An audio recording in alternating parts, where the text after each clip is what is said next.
이번에 기독교의 유래 네 번째 이야기를 한번 좀 들려드리도록 하겠습니다. 세 번째에서 이 땅에 오신 예수님, 바로 하나님 자신이셨던 예수님이 이 땅에 오셔서 사실 사람들이 그분을 거절했고 십자가에 못 박았다는 엄청난 일이 있었다는 거 우리가 봤고, 그로 인해서 하나님께서 세상을 심판하신다고 했던 것, 예수님이 다시 오셔서 심판하신다고 했던 것을 제가 약간 말씀을 드렸어요. 오늘 그래서 이제 예수님께서 재림하신다는 이야기에 대해서 좀 더 이야기들 해드리고 마치도록 하겠습니다. 이 기독교의 유래라는 이 이야기는 사실상 결론은 뭐냐면, 결론은 기독교는 종교가 아니라는 거죠. 기독교는 여타 다른 종교처럼 마치 인간이 만든 것처럼, 인간이 세운 어떤 종교처럼 사람들이 자기가 섬기고 싶은 대로 섬기는 그런 종교가 아니에요. 기독교는 처음부터 하나님으로부터 온 신앙이고, 성경을 중심으로 하나님이 사람에게 알려주신 그거를 전달하는 신앙이죠. 물론 사실 우리 시대에 대부분의 기독교 세계가 변질되어 있는 건 맞아요. 그들은 그들의 길을 갈 거예요. 그렇지만 원래 성경에서 말하는 이 신앙의 본질이라는 것은 하나님으로부터 왔고, 이 하나님이 예수님을 이 땅에 다시 보내셔서 세상을 심판하신다는 그 이야기로 마치게 되는 거죠. 아무튼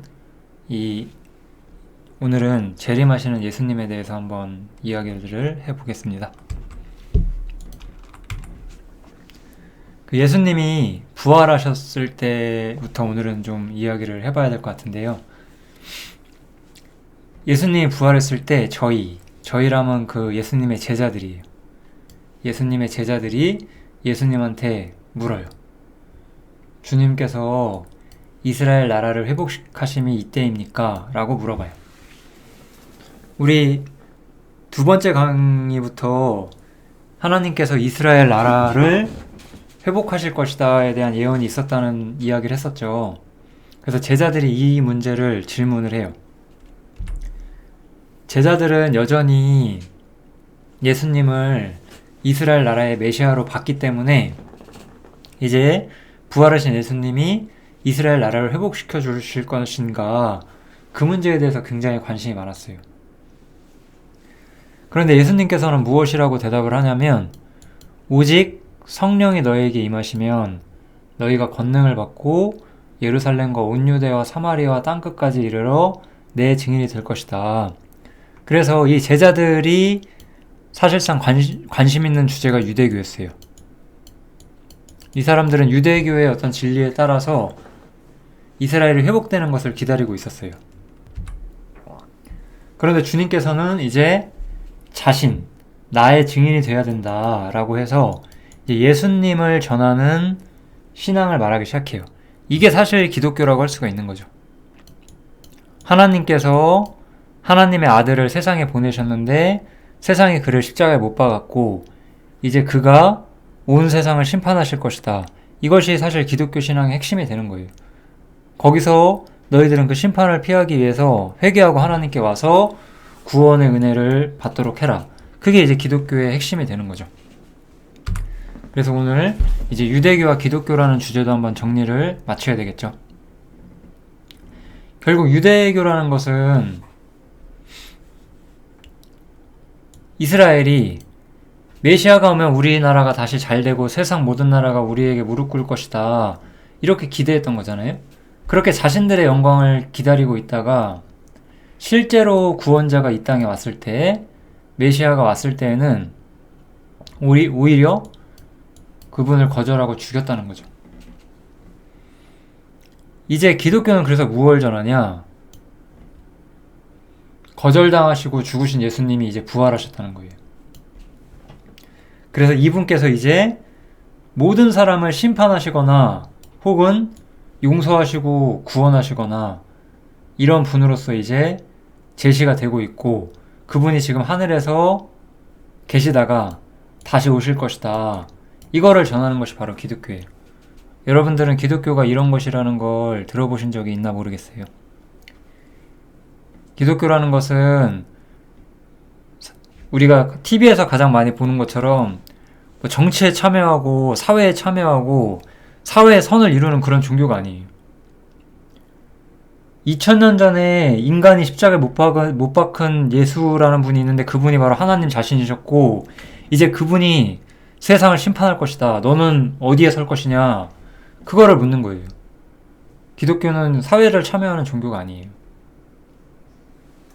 혹은 우리가 불교 같은 것에서 기대하는 것처럼 우리 마음의 수양을 하기 위한 종교도 아니죠. 혹은 어떤 사람들이 말하는 것처럼 마음 의지할 바 없는 사람들이 신앙에 의지하는 종교 그런 건 아니에요. 여러분이 의지 강하다고 하나님 심판 피할 수 있는 거 아니잖아요? 하나님 심판 피하시려면 하나님께 돌아와야 돼요. 이 기독교라는 것, 그리스도교라는 거는 실상은 심판을 제시하고 있고 다른 종교는 구원이 없다라고 말하는 거예요. 왜냐하면 다른 종교에 있는 신들은 신들이 아니니까요. 많은 사람들이 유대교와 기독교의 차이점이 뭐냐라고 물어보죠. 이런 차이점이 있다는 것을 알아두시면 좋겠습니다. 그래서 신약 성경에 보면 히브리서라는 책이 있어요. 이 히브리가 물을 건넜다라는 의미고요. 그래서 유대인들을 말하는 히브리 민족이라고 해요. 유대인들을 히브리 민족이라고도 하고 우리 세계사 옛날에 우리 어렸을 때는 헤브라이 문화 뭐 이런 단어들도 나왔었어요. 그 유대인들을 일컫는 단어들이죠. 사실 유대교는 어쨌든 진짜 참 하나님으로부터 오는 계시였어요. 그렇지만 유대교는 예수님을 오히려 죽이는 결과를 맞이했죠. 그러면 이 예수님을 죽인 이 유대교가 신앙으로서 가치가 있을까요? 가치가 없어요. 이것은 그래서 유대인들에게 유대교가 제쳐졌다라고 가르치고 이제 기독교가 하나님을 올바로 경배하는 신앙이라는 걸 알려주는 책이 히브리서예요. 참고로 히브리서 같은 책들도 의미가 있다는 걸 아시면 좋겠습니다. 그럼 우리가 여기서 얻을 수 있는 결론은 유대인들은 그 유대교로 하나님을 자랑했지만 실제로는 예수님을 십자가에 못 박았고 이방인들도 하나님 앞에서 합당하게 살지 않았고 우상을 섬기고 악을 행하며 살았잖아요. 사실 유대인이나 이방인이나 온 세상 사람들이 모두 하나님 앞에 신실하지 못했다는 거예요. 우리들 각자가 뭐 엄청나게 악인들이 아닐 수 있어요. 뭐 여러분들 중에서 이 영상을 보시는 중에서 뭐 정말 살인 가늠한 사람이 뭐 몇 명이나 되겠어요. 뭐 언젠가 있을지도 모르겠지만 그런 사람은 별로 없겠죠. 일반적으로 다 이 우리나라에 살면서 우리나라의 법을 지키시는 그런 선량한 시민이실 거예요. 그런데 문제는 내가 하나님 앞에는 신실하지 못했다는 거예요. 유대인들도 하나님 앞에 신실하지 못했기 때문에 성경에서 기록된 것처럼 하나님의 이름이 너희로 인하여 이방인 중에 모독을 받는다. 이방인들은 유대인 보면서 저 봐라, 저렇게 하나님 안 섬기는 저런 민족을 봐라, 저렇게 욕하고 너희를 보면 하나님 없는 것 같다. 약간 이런 말을 듣는다는 거죠.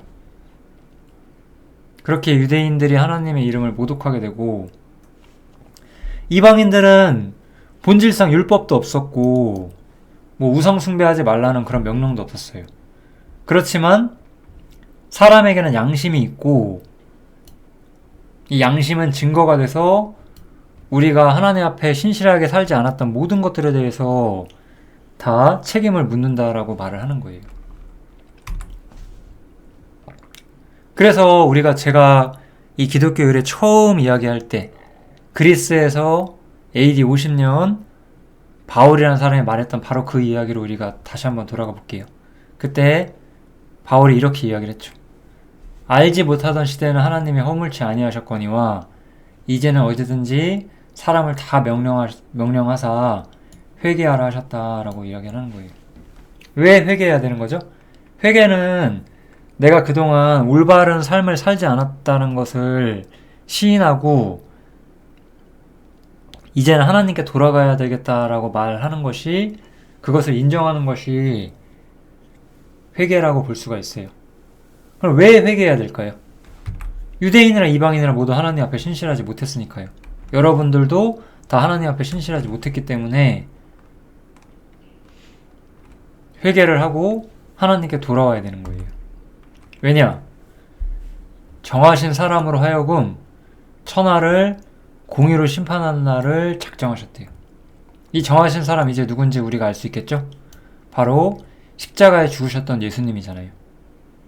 그리고 그 예수님이 다시 부활하셨잖아요. 죽은 자 가운데서 다시 살아나셨죠.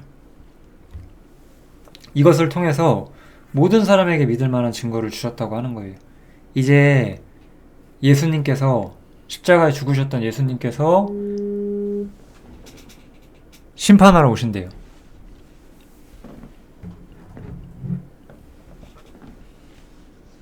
그렇다면 여러분들은 이 심판을 맞이할 준비가 되어 계신가요? 이 심판에서 나는 괜찮다라고 우리가 장담할 수 있어요? 우리가 이 심판도 몰랐고 하나님도 없다고 살아왔다면 여기서 과연 안전할까요? 유대인들은 하나님을 인정했고 하나님 앞에 신실하게 살고자 했지만 그렇게 살지 못하고 우상을 숭배하고 하나님 아닌 것을 섬겼는데, 우리 이방인들은 하나님 아예 없다고 생각하고 하나님 인정하지 않고 다른 것들을 섬겼잖아요. 결국 이 십자가에 죽으셨던 분, 하나님 자신이신 분, 이 예수님, 여러분이 예수님을 믿고 예수님을 섬기지 않고 있다면 여러분은 심판을 받는 거예요. 그게 바로 성경에서 우리한테 말해주는 거예요.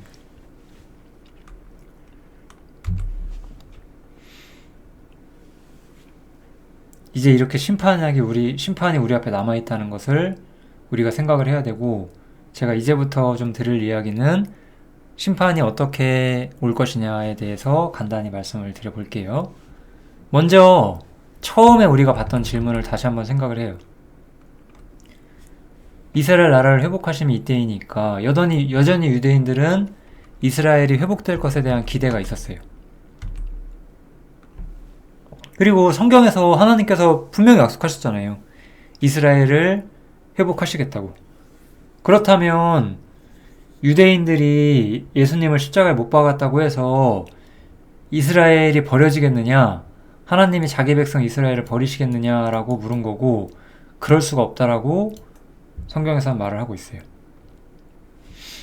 복음으로 인하면 저희가 너희를 인하여 원수된 자다. 무슨 뜻이냐면, 복음으로 치면 유대인들은 원수가 된 자예요. 왜냐하면 여기서 너희는 교회를 말하는 건데, 유대인들은 예수님을 십자가에 못 박았잖아요. 그것 때문에 복음으로는 원수가 된 자지만 사실 처음부터 하나님께서 모세 때부터, 사실 모세의 조상이었던 아브라함부터 사실은 하나님께서 복주기로 약속해 있었던 그런 민족이었기 때문에 조상들을 인하여 유대인들은 여전히 사랑을 잊고 있다라고 봐야 된다는 거죠. 그렇기 때문에 이스라엘을 회복하시겠다는 하나님의 약속은 전혀 폐기되지 않았어요. 반드시 이 일이 있을 겁니다. 그래서 우리가 다윗의 후손이 메시아로 올 거라는 이야기를 했잖아요. 그래서 그 예언이 여전히 유효하다는 거예요. 내 종 다윗이, 사실 여기서 내 종 다윗이라 하면 다윗을 말하는 것이 아니라 다윗의 후손으로 오실 예수님을 말씀한다는 걸 우리가 충분히 알 수가 있거든요. 예수님께서 그들의 왕이 될 것이고, 그들이 내 규례를 준행하고 내 율례를 지켜 행할 것이다. 나라가 회복되고 하나님을 올바로 섬기게 될 것이다. 라고 이야기를 하게 되죠. 그래서 예수님의 재림은 심판의 의미도 있지만 또 한편에서는 구약에서 이스라엘에게 약속한 것처럼 이스라엘에게 구원이 되는 날이 되는 거예요. 그리고 약속하신 대로 이스라엘이 열방의 머리가 되고 온 세상에 으뜸되는 국가가 되고 모든 사람들이 이스라엘을 통해서 하나님을 경배하고 섬기게 되는 거죠. 그러니까 이스라엘에 대한 하나님의 약속은 전혀 폐기되지 않았습니다. 지금도. 그렇지만 또 한편에서는 우리가 지난 시간에도 잠시 봤던 것처럼 믿지 않는 사람들에게는 심판의 날이 되는 거죠. 이거는 유대인이나 이방인이나 마찬가지예요. 즉 유대인 중에서도 하나님을 믿지 않는 사람들은 심판의 날이 될 것이고, 유대인이 아니더라도 하나님을 믿는 사람들에게는 축복의 날이 되는 것이 바로 주님의 재림의 날이에요. 그날 곧 내가 유다와 예루살렘에 사로잡힌 자를 돌아오게 할 때에 내가 만국을 모아 데리고 여호사밧 골짜기에 내려가서 내 백성 곧 내 기업된 이스라엘을 위해 거기서 그들을 국문할 것이다. 여기서 그들이라 함은 그 이방 백성들, 하나님을 대적하는 민족들을 말하는 거죠. 이는 그들이 이스라엘을 핍박했고 땅을 나누었다. 그러니까 이스라엘을 핍박하고 하나님을 믿지 않았던 사람들에게는 도리어 심판의 날이 되는 거예요. 이게 바로 주님의 그 부활하신 예수님께서 다시 오셔서 하는 일이죠. 그래서 제가 지금 이야기 드린 내용들을 보면, 제가 아까 말했잖아요. 예수님의 예언이 이 땅에 오셔서 십자가에 달리시는 예언과 여전히 다시 한번 오셔서 재림하신다는 예언 두 가지가 다 있다라고 말씀을 드렸고, 가장 결정적으로 우리가 살펴볼 수 있는 성경이 이사야 61장과 누가복음 4장이에요. 이 이사야 61장은 예언서죠. 그죠? 누가복음 4장은 예수님의 행적을 나타내는 책이에요. 여기 보시면 요 마지막 부분을 볼게요. 여호와의 은혜의 해와 우리 하나님의 신원의 날을 전파하여 모든 슬픈 자를 위로하되 라는 이사야 61장의 예언 말씀이 있는데, 누가복음에서는 이 성경을, 이거 예수님께서 말씀하시는 거거든요. 이게 이야기가 어떻게 되는 거냐면, 예수님께서 회당에 가셔가지고 그 성경을 읽으시려고 하니까 그 이사야 성경을 받으셔서 이사야 성경을 이렇게 그 당시에는 이제 두루마기로 돼 있었잖아요. 두루마기를 펼쳐서 읽으시는 거예요. 이 61장을 피신 거죠. 61장을 펴서 예수님이 직접 읽어주시는데, 여기 보시면 은혜의 해를 전파한다고 끝나요. 이 신원의 날이 여기에는 안 나와요. 이건 뭐죠? 예수님은 십자가로 자신 희생당하는 것, 그것은 사실상 우리의 구원을 위한 것인데, 그 이야기는 제가 마지막에 또 언젠가 기회가 되면 하겠습니다. 이 은혜를 전파하려고 오신 것이지 지금은 심판하러 오신 게 아니라는 거죠. 즉, 이 신원의 날이 남아있다는 거예요. 이건 언제예요? 그러니까 이거는 예수님이 이때 십자가에 달리러 오셨을 때가 아니라 재림하셔서 이 이야기를 성취하시겠다는 거죠. 그러니까 성경은 예수님이 메시아로서 십자가에 달리시는 이야기와 다시 오셔서 세상을 심판하시는 이야기, 이 두 가지 이야기가 전부 다 있다라는 걸 우리가 분명히 볼 수가 있습니다. 네, 이 구절을 오늘 여러 번 계속 봐야 돼요. 왜냐면 이 바울의 말 다시 한번 볼게요. 아까는 회개 이야기를 했었죠? 왜냐? 천하를 공의로 심판할 날을 작정했다라고 이야기했잖아요. 바울 사도가 이 이야기를 했었죠. 이제 천하를 공의로 심판하실 날이 와요. 그날이 바로 예수님이 재림하시는 날이에요. 우리 그리스도인들은요, 사실 예수님께서 이 땅에 천하를 공의로 다시 심판하시기 위해서 다시 오신다는 것을 전하는 사람들이에요. 그러니까 회개하고 복음을 믿으라라고 전하는 사람들이 되는 거죠. 지난 시간에 말했던 것처럼 예수님도 친히 자신의 재림에 대해서 말씀하셨어요. 이거는 이제 마태복음 24장이네요. 마태복음 24장인데 여기 이야기를 보면 예수님께서 재림하실 때 어떤 일이 있을지 세 가지가 나오죠. 번개가 동편부터 서편까지 번쩍이는 것처럼, 번개가 치면 사실 웬만하면 그 지역 사람들이 전부 다 보잖아요. 그런 의미를 말하는 거예요. 이거는 그러니까 재림은 모든 사람에게 공개적으로 임한다는 것이고, 주검이 있는 곳에는 독수리들이 있대요. 이거는 시체가 있고 시체를 뜯어먹는 독수리가 있다는 거죠. 심판의 집행으로 인해서 죽음이 있을 것이다 라는 것을 의미하시는 거고, 그래서 땅의 모든 족속들이 통곡한대요. 믿지 않는 사람들에게는 통곡의 날이 될 거예요. 물론 믿는 사람들에게는 그런 날이 되지 않습니다. 이러한 예수님의 재림이 반드시 있을 것이다 라고 말하는 거죠. 우리 사도행전에서 복음을 말했던 그 바울이 또 다른 편지에서는 이런 말을 해요. 이 주의 날이 바로 주님이 재림하는 날을 일반적으로 사도들이 말할 때 쓰는 표현이거든요.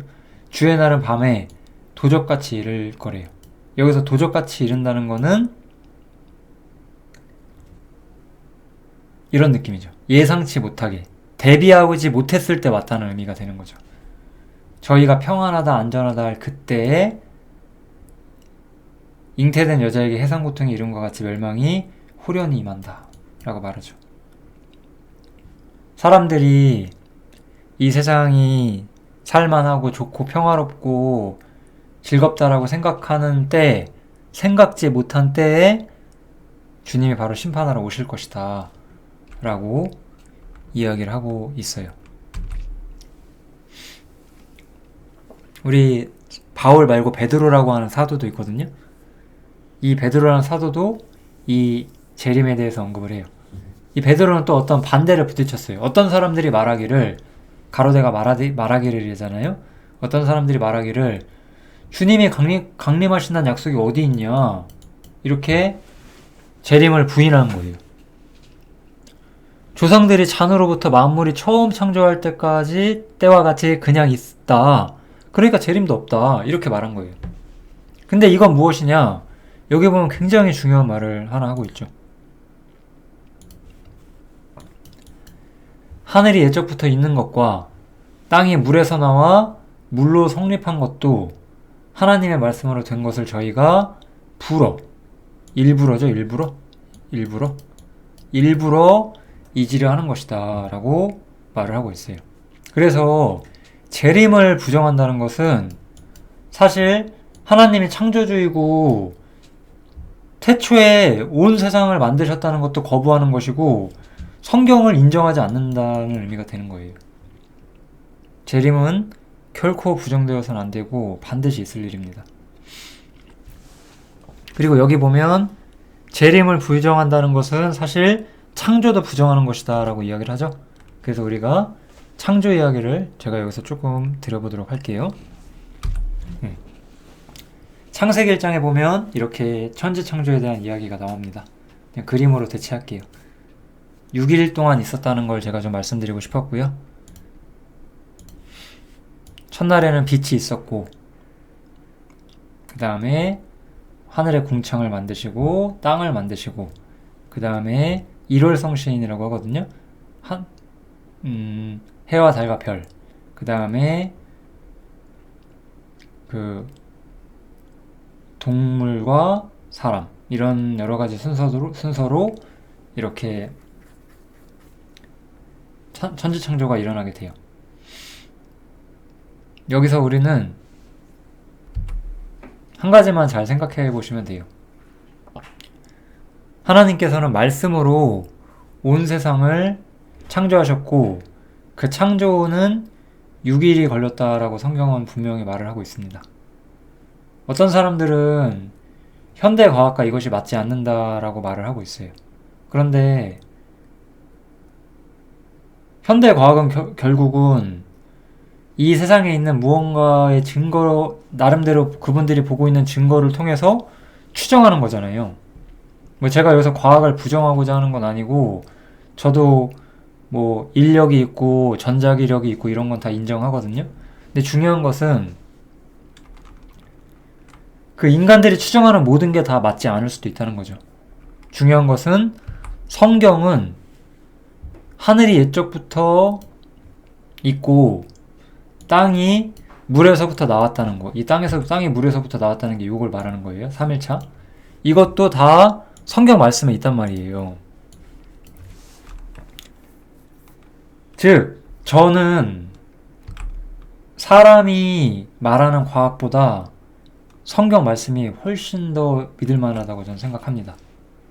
사실 저는 분명하다고 말하고 싶은 거죠. 믿지 않으시는 여러분들도 한번 생각해 보세요. 과학에 어떤 이론이 있어요. 맞던 틀리던 그렇게 중요하지 않거든요. 그게 여러분들 인생에 무슨 의미가 있어요. 근데 만약에 성경이 사실이면요?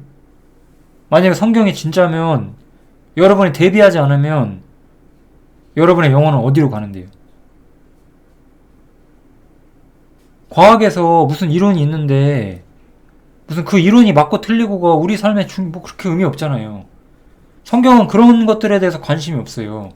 성경은 여러분의 영혼이 어디 가느냐에 관심이 있거든요.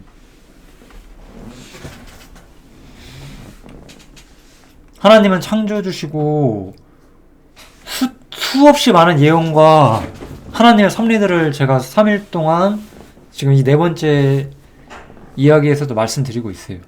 그 모든 것들이 다 믿을만하지 않다고 볼 수는 없죠. 어쩌면 인간이 탐구해낸 어떤 부분적인 지식보다 훨씬 더 확실한 성경의 말씀들이 있습니다. 우리는 과거의 어떤 흔적들을 통해서 과거를 예측하는 거지만 정확한 건 아니잖아요. 여러 가지 근거를 가지고 빅뱅이라든지 이런 걸 생각해낼 수 있었겠지만 하나님께서 처음부터 현대인이 관측하기에 그렇게 보이게끔 처음부터 만들어 놓으셨다면 어떡하실 건데요, 그러면? 예를 들어서 빅뱅이라는 것은 우주가 대폭발로 시작을 해서 팽창되고 있다는 거고, 이제 지금 현대 물리학이나 천문학에서 우주를 관측하면 우주가 점점 커지고 있다는 걸 통해서 폭발로부터 지금도 계속 커지고 있다고 하는데 하나님께서 그렇게 보이시기에 처음부터 만드신 거면 어떡하실 거예요? 과학은 그렇게 근원이 없어요. 근원이. 현상을 보고 관측을 한단 말이에요. 그렇지만 성경 말씀은 거짓이 없는 하나님의 말씀이라고 말을 하는 거예요. 저는 과학자가 아니고 생물학과, 천문학과, 고고학에 대해서 많이는 몰라요. 근데 중요한 거는 저는 성경이 그런 것들보다 더 믿을만하다라고 장담코 말할 수 있습니다. 성경을 믿으세요. 그런 걸 믿으시는 것보다 성경을 믿으시는 것이 여러분들의 영혼에 훨씬 더 유익이 됩니다. 그래서 이 천지가 창조되었을 때 우리 창세기 이제 1장부터 앞에 이야기를 조금 드려보는데요. 처음에 세상이 창조되었을 때는 땅에 비가 안 내렸대요. 그리고 경작할 사람도 없었대요. 그리고 들에도 초목이 없었대요. 그리고 밭에도 채소가 나지 않았대요. 즉, 농업을 시작하지 않았다는 뜻이에요. 성경에서 농업은 노아 홍수 이후에 시작되었다라고 말을 하고 있어요. 이렇게 역사 같은 데서 보면 신석기 시대부터 농업이 조금 시작되었다 이런 식으로 아마 가르치는 것 같은데 성경은 그렇게 말하지 않습니다. 태초의 세계에는 비가 내리지 않았었다라고 말해요. 성경에 이런 걸 쓸 수 있다는 거는 성경이 정말 사실이기 때문에, 하나님 말씀이 진실하기 때문에 그런 거예요. 하나님 아니고서는 이런 거를 말할 수 있는 사람이 없죠. 물론 누군가 지어서 말한 것이 아니냐라고 말할 수도 있겠지만 지금까지 우리가 본 성경이 그렇게 사람이 지어서 낸 글이 아니라는 것을 저는 충분히 보여주고 있다고 생각을 합니다. 그래서 안개만 땅에서 올라와 온 지면을 적셨더라라고 이야기를 하고 있어요. 그래서 성경, 제가 이 이야기가 너무 많기 때문에 그냥 이렇게 그림을 좀 가져왔는데요. 성경에는 최초의 인류들의 어떤 삶의 계보들이 나오거든요. 아담이 934를 살았어요.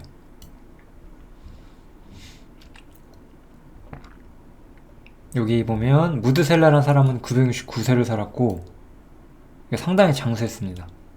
비가 오지 않았고 여기 보시면 아까 안개만 땅에서 올라와 온 직면을 적셨다고 하죠. 이 최초의 시대 때는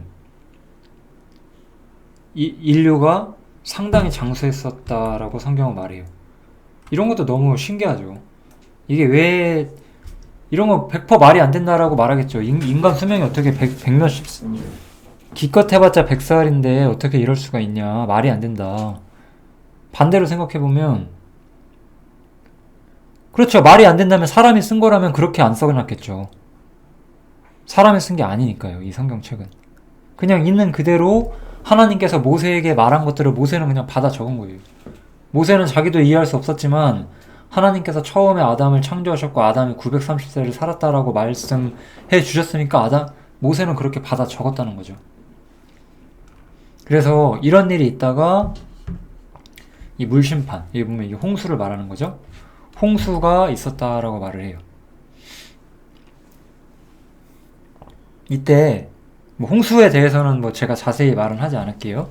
홍수 심판도 그 성경에서는 그냥 분명히 있었다라고 말하고 있어서 그때 세상이 물의 넘침으로 멸망하였다라고 이야기를 하고 있어요. 하나님께서 그때 세상이 물의 넘침으로 멸망하였다. 근데 그것처럼 이제 하늘과 땅은 그 동일한 말씀으로 하나님께서 말씀으로 세상을 심판하셨던 것처럼 똑같은 것으로 이제 불사르기 위해서 간수하신 바 되었다. 주님께서 이제 재림하셔서 다시 심판하시는 건데 이때는 불로 심판하신다는 거죠. 홍수 심판은 물로 하시는 심판이잖아요. 이 홍수 심판이 분명히 있었던 것처럼 이제 불로 하는 심판도 분명히 있다는 거죠. 지금 이 구절과 아까 했던 이 베드로가 언급한 재림에 대한 이야기가 사실 연결되어 있는 성경이거든요.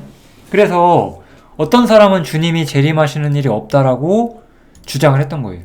근데 그렇게 말하는 사람은 하나님의 창조를 부정하는 사람이다. 그것조차 잊어버린 사람이다라고 말을 했죠. 그죠?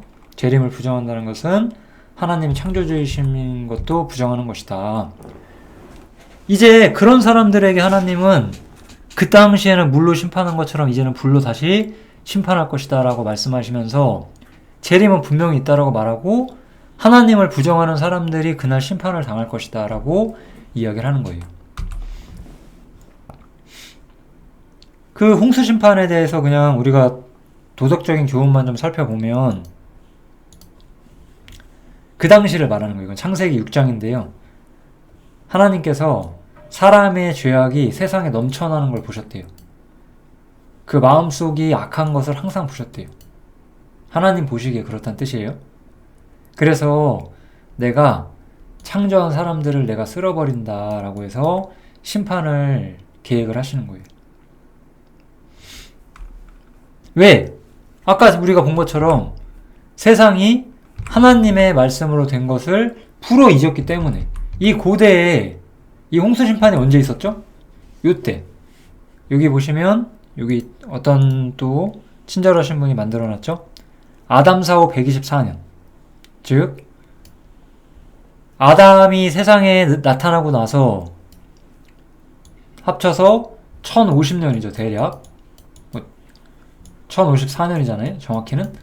이때 이렇게 1000년의 세월이 죄송해요. 계산을 잘못했죠. 1050년에다 또 이만큼 더 해야 되죠. 계산이 잘 안 되네요. 아무튼 이 1000몇백 년, 이 1000몇백 년이 흐르는 동안에 다들 하나님을 잊어버렸다는 거예요. 사실 최초에 아담은 하나님을 봤을 거 아니에요? 아담이 죄를 지어서 하나님과 사람이 멀어지게 되는데 그로부터 이렇게 후손들이 나올 거잖아요. 근데 이 후손 중에는 하나님을 믿는 후손과 믿지 않는 후손이 있어요.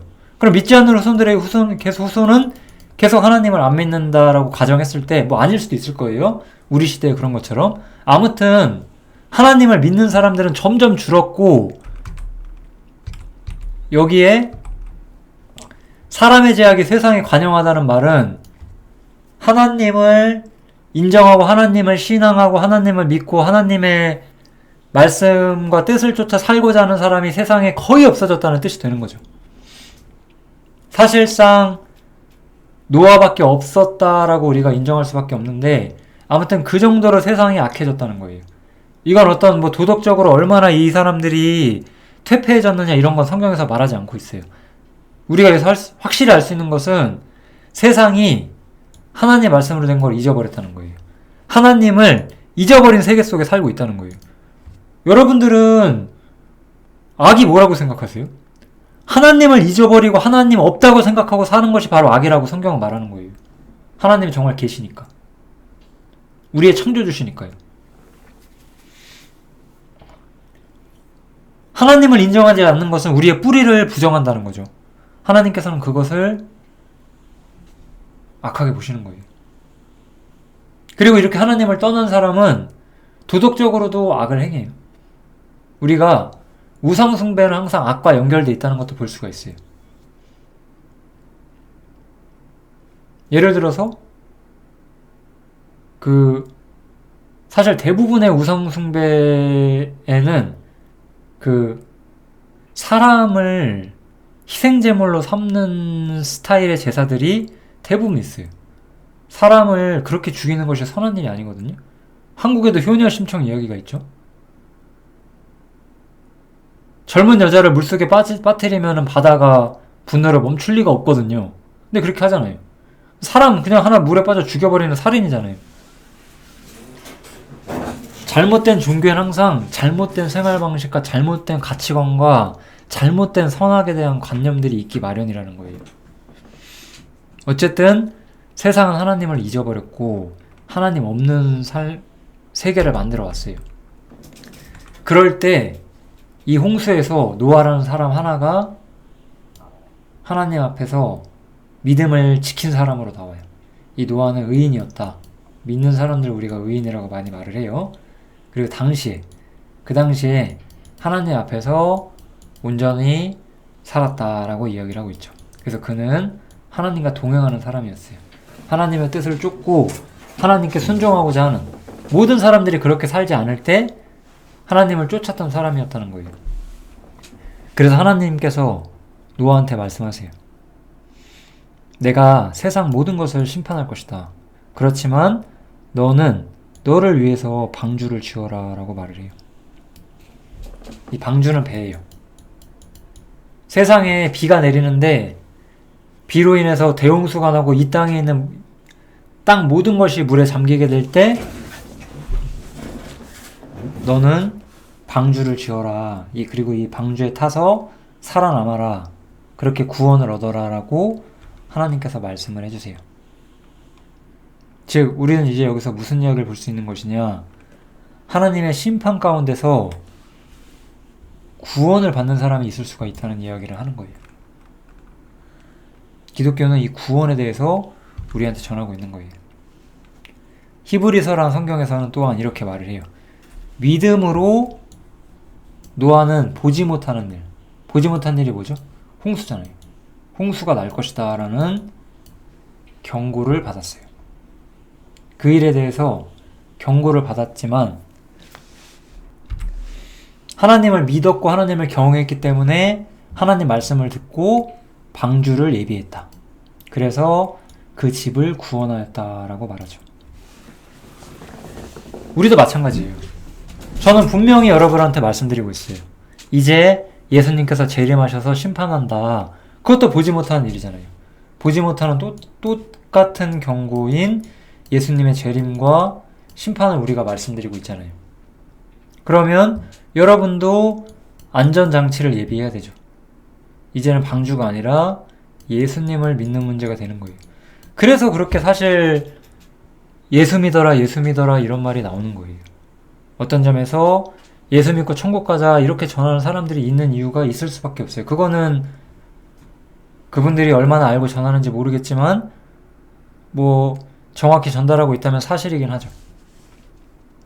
이렇게 전함으로써 세상을 정죄하고 믿음을 쫓는 의의 후사가 되었다. 이렇게 말하고 있어요. 그래서 믿음을 통해서 노아는 보지 못하는 일에 대한 경고를 받았고 믿음으로 하나님을 경외함으로써 구원의 방주를 예비했다라고 말하죠. 우리도 우리가 아직 보지 못하는 심판, 재림 그런 문제에 대해서 진실로 두려움이 있다면 나를 구원해 달라고 하나님께 의탁해야 되고 나를 구원해 주실 분인 예수님을 바라봐야 되는 거예요. 이게 성경에서 항상 우리에게 말하는 구원의 원리예요. 그렇지만 믿지 않는 사람들이 더 많았어요.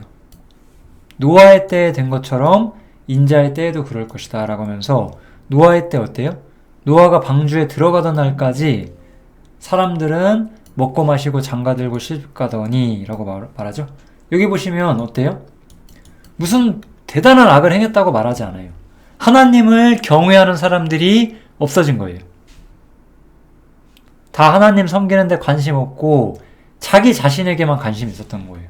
먹고 마시고 장가들고 시집가는 자기 자신의 일들에만 관심이 있었어요. 지금도 우리가 말씀 전하고 하나님 이야기 하려고 하면 다들 많은 사람들이 관심이 없죠. 우리 니네나 잘 믿어라. 나는 그냥 내가 살고 싶은 대로 살겠다. 그렇게 하는 사람들이 얼마나 많아요. 그런데 홍수가 나서 다 멸했다는 거예요. 인자가 나타난 날도 그럴 것이다. 예수님 오실 때도 많은 사람들은 그런 거 없다고 생각하고 현재에 충실하면서 살 거예요.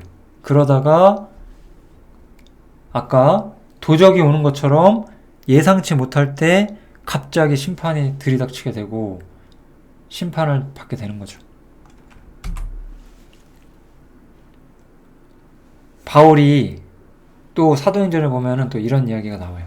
벨릭스라는 사람에게 어떤 이야기를 해줘요. 바울이 의와 절제와 장차오는 심판에 대해서 강론을 했다. 그러니까 벨릭스가 두려움을 대답하면서 일단 가고 내가 다시 너를 부르마. 이런 이야기가 나오죠. 장차오는 심판을 바울도 이야기를 했습니다. 사람들은 성경을 부정하고 창조를 부정하고 재림을 부정해요. 그렇지만 성경은 전혀 우리한테 거짓을 말하지 않습니다. 성경은 하나님의 말씀이에요.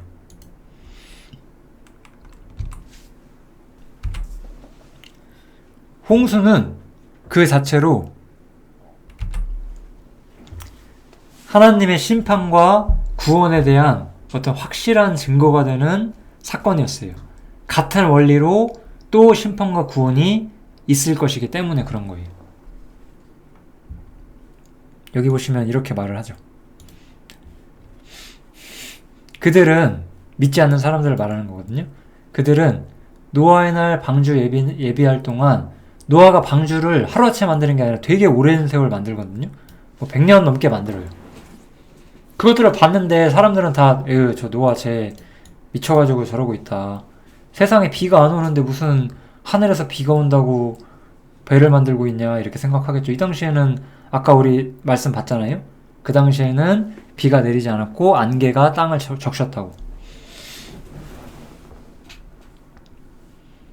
그때 구원을 얻은 자가 몇 명뿐이었대요. 그리고 또 옛 세상을 용서치 아니하시고 오직 의를 전파하는 노아와 그 7 식구를 보존하시고 경건치 아니한 자들의 세상에 홍수를 내리셨다라고 나오죠.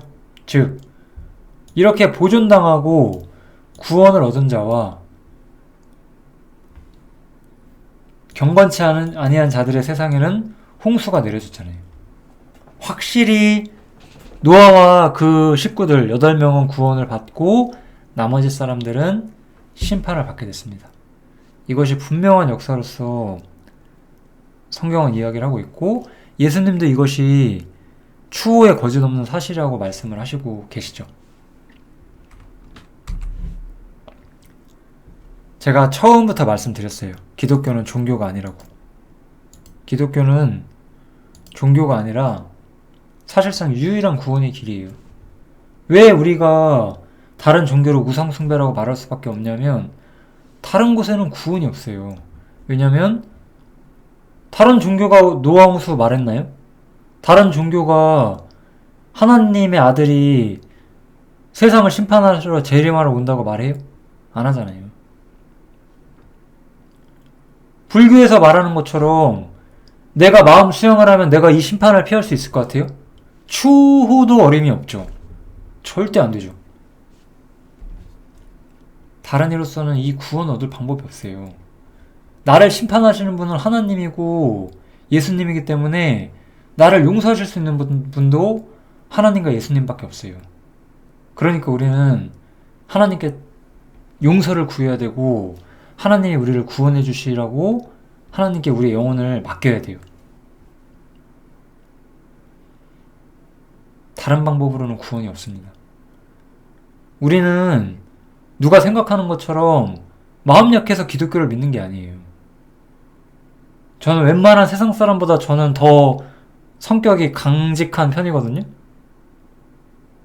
제가 마음 약해서 성경 믿는 게 아니에요. 천하 인간에 구원 얻을 다른 이름이 없기 때문에 내가 주님을 믿어야 돼요. 주님만이 나의 구원이 되시니까. 이렇게 주님이 재림하시게 되면 세상에 이제 심판이 있게 돼요. 이렇게 인류 역사가 쭉 흘러가다가 주님이 언제가 재림하시게 되겠죠? 그러면 산자들의 그 당시에 살아있는 사람들, 어쩌면 우리 시대에 주님이 재림하시면 우리일 수도 있고 아니면 우리 이후에 우리가 이미 땅에서 잠든 후에 우리 미래에 이 일이 있을 수도 있지만 어쨌든 이 일이 오고 땅에 분명히 심판이 있게 되고 이 심판이 하루아침에 끝나는 게 아니라 꽤 긴 시간 진행이 되고 모든 역사 마지막에 이제 영원한 심판이 진행을 해요. 그때는 크고 흰 보좌가 있대요. 이걸 하나님의 백보좌라고 해요. 그리고 그 위에 앉으신 자를 보았대요. 이건 사도 요한이라는 사람이 환상 가운데 마지막에 있을 일을 하나님께 본 거예요. 그때 보니까 어때요? 내가 보니까 죽은 자들이 물온대서하고 남녀노소 다 상관없이 다 그 하나님 보좌 앞에 섰대요. 그리고 책들이 펴져 있고 또 다른 책이 펴져 있대요. 두 가지 책이 펴져 있다는 거예요. 그리고 죽은 자들은 자기 행위를 따라 책들에 기록된 대로 심판을 받는대요. 여러분들이 믿지 않았다면 여기 있는 이 책들에 기록된 대로 여기에는 무엇이 써 있을까 생각을 해본다면 하나님을 믿지 않았던 사람들의 삶, 그들이 하나님을 무시하고 하나님 인정하지 않았고 자기 마음대로 살았던 그들의 삶의 모든 역사들 그리고 그거에 대한 대가가 기록된 책이 있고 그 책들에 따라서 심판을 받게 되는 거예요. 그러면 그때 만약에 이미 죽었던 뭐 예를 들어서 조선시대 고려시대 사람들 이미 죽었겠죠? 그 사람들도 죽은 자들이잖아요. 바다가 그 가운데서 죽은 자들을 내어주고 또 사망과 음부도 그 가운데서 죽은 자들을 내어주매 각 사람이 자기 행위로 심판을 받는데요. 모든 사람이 심판을 받게 될 거예요. 그래서 누구든지 생명책에 기록되지 못한 자는 불못에 던지게 될 것이다. 이 불못이 바로 우리가 말하는 지옥이잖아요. 하나님의 심판 속에서 영원히 고통을 받을 수밖에 없는 상황이 되는 거죠. 그렇지만 아까 보면 여기에 생명책이라는 게 있었죠?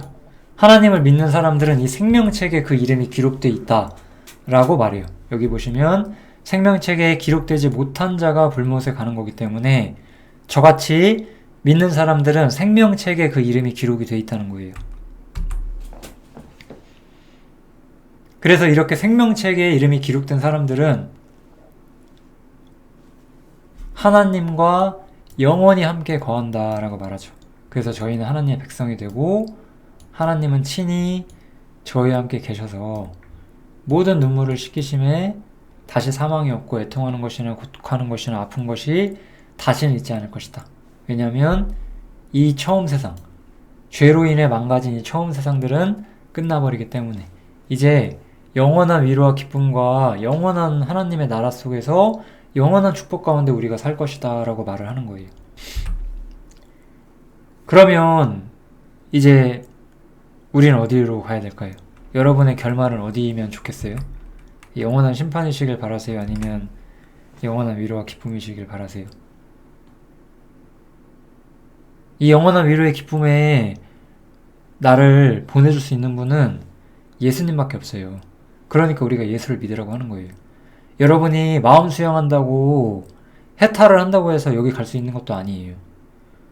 무슨 교회를 열심히 다닌다고 단순히 아무 종교나 열심히 행한다고 해서 이게 되는 것도 아니에요. 성경에서 가르쳐준 대로 성경대로 예수님에 대해서 올바로 믿어야지만 주님을 올바로 보실 수가 있습니다. 하나님을 올바로 믿는 사람들이 되시기를 좀 부탁드리면서 영상을 마치도록 하겠습니다. 이 기독교의 유래라는 그 주제로 제가 지금 4개의 영상을 올렸는데 이것이 아마 좀 마지막 영상이라고 생각하시면 될 것 같아요. 충분히 왜 예수님을 믿어야 하는지에 대해서는 전했다고 생각을 합니다. 예수님이 왜 우리의 구원이 되시는지는 제가 여기서 설명하진 않을 것이고 다른 영상에서 다른 방식으로 설명을 할 것 같고 도움이 필요하신 분들은 연락을 주시면 좋겠습니다. 감사합니다. 꼭 예수를 믿으셨으면 좋겠습니다.